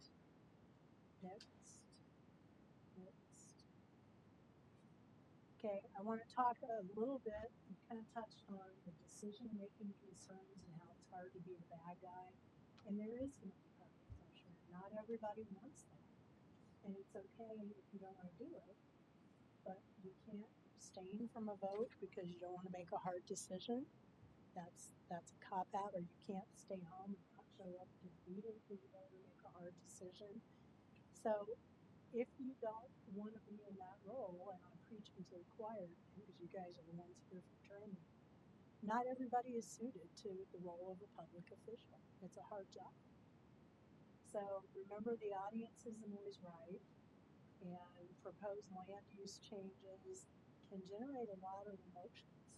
And you're often talking about, you know, people's biggest investment is their home, their property, and what's the impact going to be on them. So it's really important as you go through the meetings to try to educate them about what's going on, why you're making the decision, because the state law guidance or because it meets everything in our subdivision ordinance or whatever. And just remember that it's a tough job, but you have stepped up and you accepted that responsibility. I think one of the things you brought up was abstention. A lot of people don't understand. We need everybody to vote when they're at these Right. meetings. And the second one, you can only abstain if you have financial interest. Right. Then you have to declare what that interest is. So Yeah. And the other thing I want to talk about with decision making concerns real quick is compromise. I've been in a lot of communities where the neighbors want one thing, the developers want the other, and the plan commissioner or the BZA tries to come up with a middle position and compromise, and it ends up leaving everybody unhappy. One of my most famous ones I was involved with a few years ago was, let's just say it was an alternative energy in a rural area, and the attorney and I advised the BZA that they met all the standards, but the BZA was listening to the public, and so they denied it. So they ended up, they left like a little window open where the applicant could reapply. Long story short, both sides sued the county. So nobody was happy with the compromise that they tried to work out. So be careful of getting into that hole. You can't play the compromise game. That's not your role. Your role is to look at the standards and the state law and the local ordinances and not to make deals. If somebody wants to make a deal, then they apply for a variance and they go to the BZA and ask for that. And BZA looks to see if they meet that criteria. Next. Okay, so let's review real quick. When can you deny a case? Can you deny a case if you don't have a quorum? How many of you think you can deny a case if you don't have a quorum? Yeah, you can't even do anything. Good. How about if a case is unpopular? Can you deny it because nobody in the audience wants it? No. How about if all the criteria haven't been met? Yeah, yes, you can on that one. You gotta meet all the criteria. Okay. So real quick, ethics, what you really need to know. Go on. There are a couple things in state law. One of them is ex parte contact. And what that means is contact outside of public meeting. And state law specifically says it's illegal for BZA to have contact about a case outside the meeting. So that means BZA members cannot meet with an applicant or a neighbor. You can't talk on the phone, you can't go to the site, you can't share emails, or any of that. So that is explicitly about the BZA and state law. Now I ask you, what's the practice with your plan commission? The state law is silent on plan commission. They only say this for BZA, and I would guess, I wasn't around when they wrote this decades ago, but I would guess it's because BZA is a quasi-judicial body. My advice is, even though it's not illegal under state law, it's a bad idea for plan commission members to talk to an applicant, to talk to a neighbor, anybody outside the meeting. And the idea is that you want everybody to hear the same information, so that's the easy redirect, is to say, I appreciate that you have input about this. You know, if you've got questions, call staff, they have a file in your office, they can give you more background. Come to our meeting next week, and we've got a public hearing, or write a letter to the Plan Commission office or the BZA, and redirect it that way. Don't get yourself backed in a corner. If you do, the best thing to do is just put it on the record and say, I ran into so-and-so the other day, they had some concerns about this, I advised them to come to the meeting, to call staff, whatever. And then there's no appearance of inopportune meeting.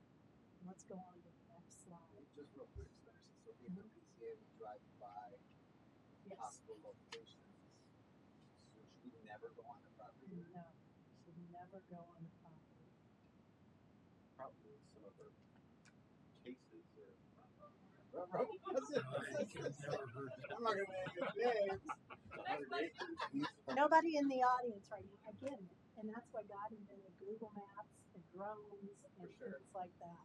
That's what I do a lot. So it is. It's really hard. When I will tell you, when I started this years ago in Dallas, we would load up our entire plan commission on a city bus, along with reporters and the applicant, some neighbors, and we'd drive around and look at all these sites together. And that was before we had open door laws. So because of those kind of things, we have to be much more careful these days. So I would not recommend doing that. Staff can go out.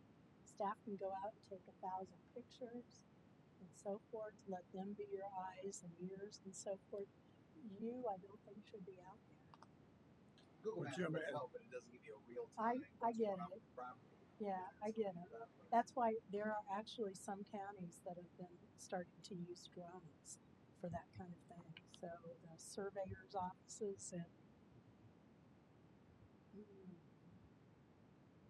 one of the counties that's next to Ohio, I know, is doing that. Okay. No, you can drive on to It is okay just to drive. You can Right. absolutely. You're on public driveway, drive by. But when someone comes out to ask you what you're doing there, you can't talk. Well, Ask you're not in questions. the driveway. You're just driving slowly down the street. That's what Mark was asking. Drive on the property. No, do not drive on the property. Okay, next. Now besides that ex parte contact, this is where we get into the conflicts of interest. So Indiana Code has exactly the same rules for Plan Commission and BZA. They're just in two different sections. One says BZA, one says Plan Commission of state law, but they say exactly the same thing. So the conflicts of interest that the state law names are direct financial interest in the case. So your house, your business, that kind of thing. That's pretty direct financial interest. Indirect financial interest is probably your mother-in-law, your child, it might be your church that you give money to and so forth and support. One that was added like 15 years ago or so was bias or prejudice or inability to be impartial. So if you've got an applicant or a property owner that you have a local history with, a feud, they ran over your dog, they married your ex-wife, I don't know, whatever it is, but if you can't be impartial, that's considered legally a conflict of interest.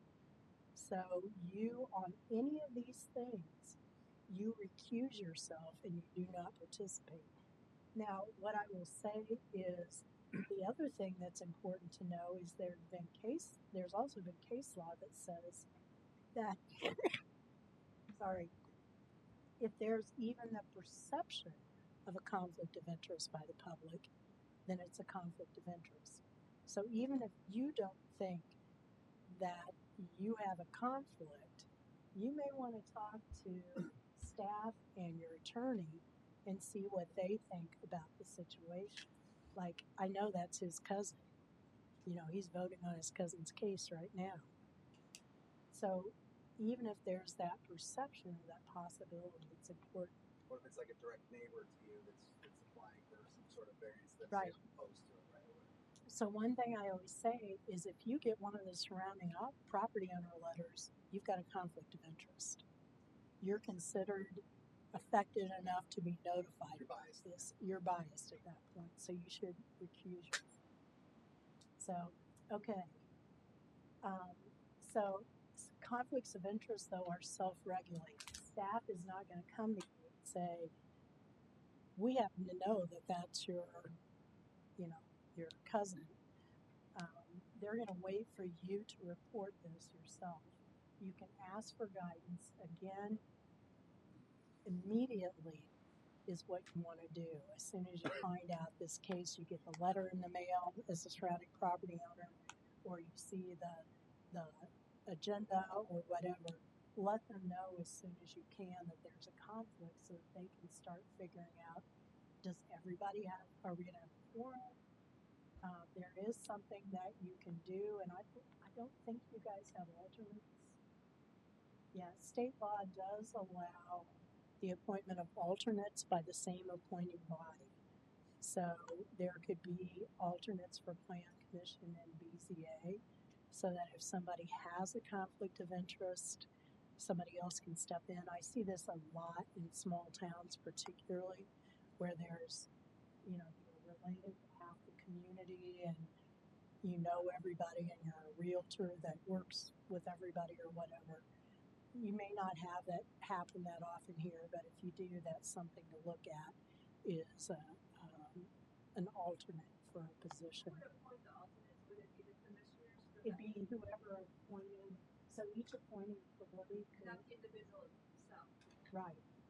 So county commissioners could appoint, county council could appoint an alternate, and if that comes. It's in the bullpen. Yes, in the bullpen wage, and obviously you want them to come to the meeting and passing out orders, but then if you get in a jam with a conflict and quorum, you can pull. Plan commission's not that bad. There's 9 members. Yeah, BCA five. can be Yeah. Does that have to be an annual? Sorry, Does that have to be an annual appointment? it would be the same time that appointment, the main appointment's made, you would also appoint an alternate. So I don't have the schedule in front of me when everybody appoints whatever, but like county commissioners every year, you guys decide who's going to be on plan commission this year, and then you can also decide who's our backup. Are the alternates only for conflict of interest, or they can also be if you don't have enough people available for a forum? The law's a little divided on that. I think they can also be there if conflict is the primary, and I've got a lot of Andy's attorneys that agree with me, but there's some attorneys who don't agree with me who have had case law.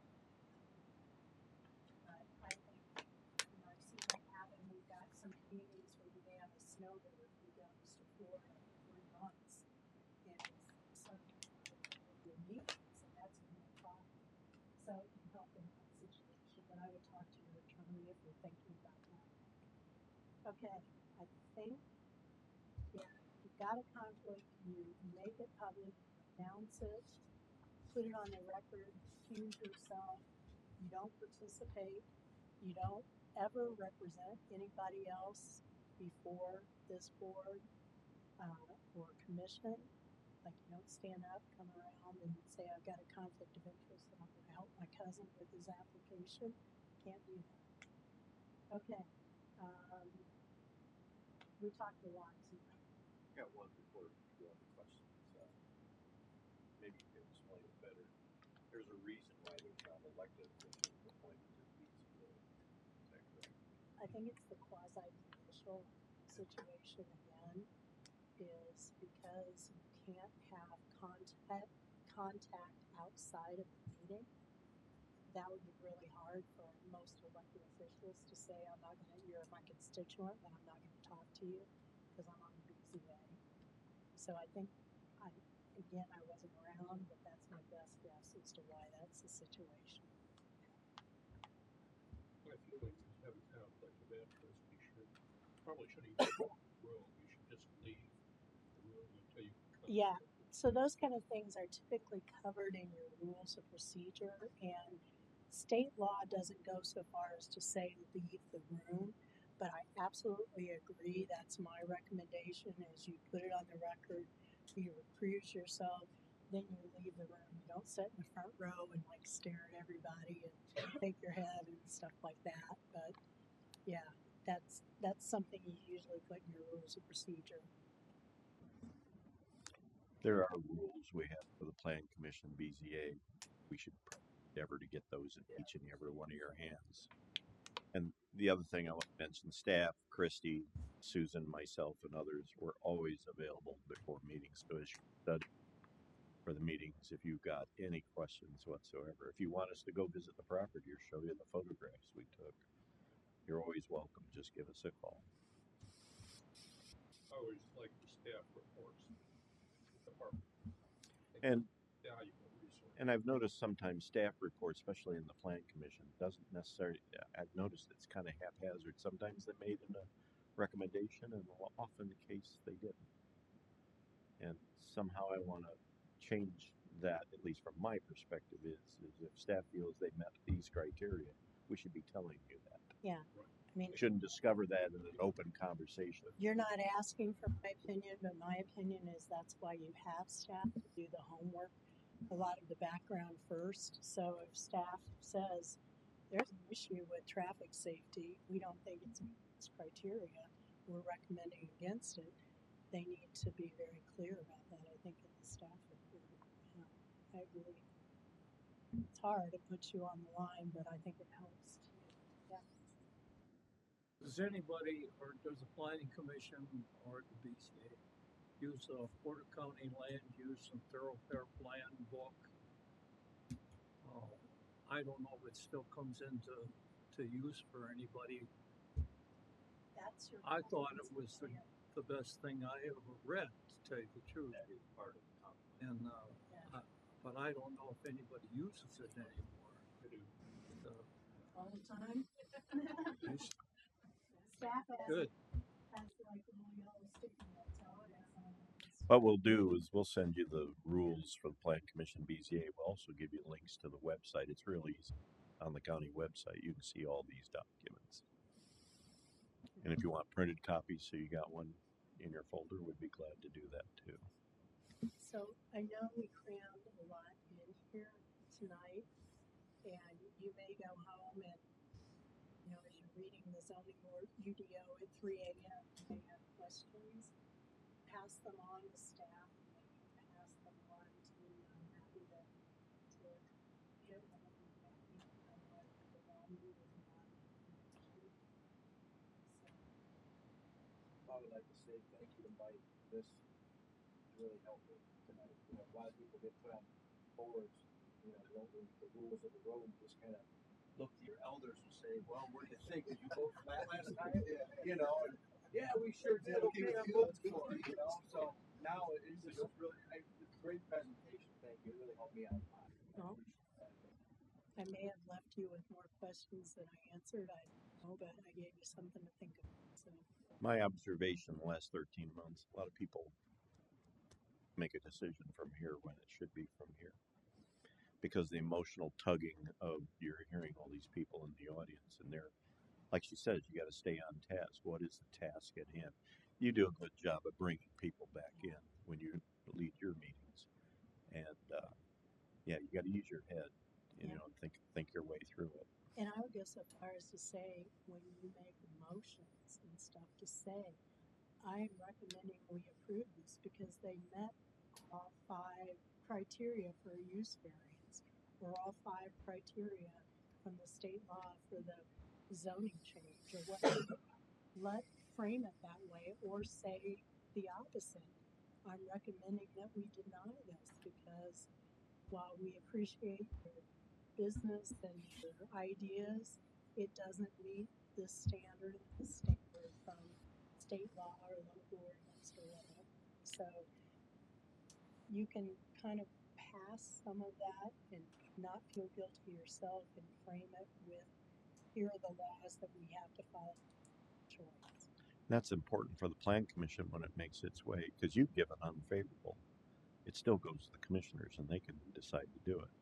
We should be giving the commissioners the minutes of the meeting stating why you gave an unfavorable. So if we're held to law, we give it, let's say all 9 of us, only met 3 of the 5, it'd be kind of hard for a commissioner to approve. I mean, commissioners are also held to those same standards. Oh, okay. That's what I was wondering. If they're held to the same standards, that should be easy. But you did how they interpret some of that sometimes is a little different. I mean, the example that I used with, I remember back in Columbus, is the city council had to also think about not just all the things that plan commission was, but also thinking about staffing. Like, are we gonna have to staff a new fire station over here to accommodate this? So their interpretation of some of those standards may be slightly different from where we're sitting. But most of the time, we should be on exactly the same page. I think we have a fiscal responsibility to limit the exposure to our county. Mm-hmm. So we don't find ourselves on the negative side of a lawsuit. Right. But that's kind of one of the awesome things we're doing about this talk. One of the things that wasn't mentioned that always strikes me is when you're talking about infrastructure and all, and we cannot use schools as a reason not to rezone, that we don't have enough capacity in school. I disagree with it. By law, we can't consider. I disagree with that too, I guess. That's pretty, Well, But we can't. Right, I know, It can't be a finding. now I will say, years ago, Avon was one of my clients. I don't know if Avon was west of Indianapolis, and they were growing like gangbusters. And we actually wrote something into the comprehensive plan that was basically a requirement for capacity and including schools in that. And then they had a change of leadership, and they took that out of the plan. It was there for a while, so. Early on, I think the city planner was one of our interns from the 90s. So Yeah. Chris, She's somewhere else now. Yes. She's been gone a long time. Yeah. could help.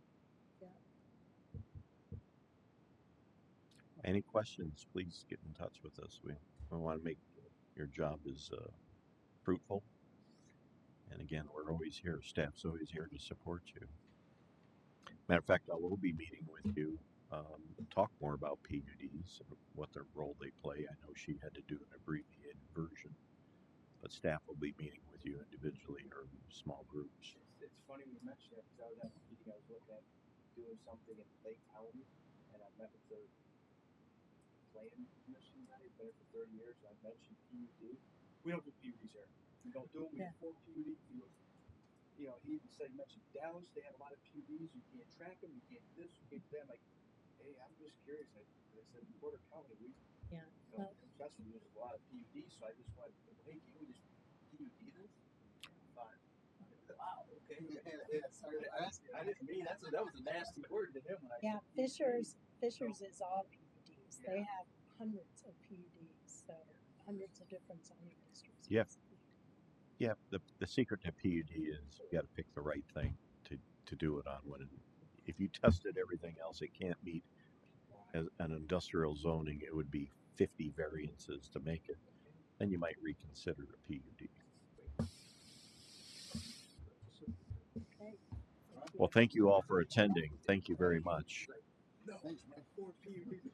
Dude, I said, if we use them all the time up here, I don't know. Yeah, so, but I just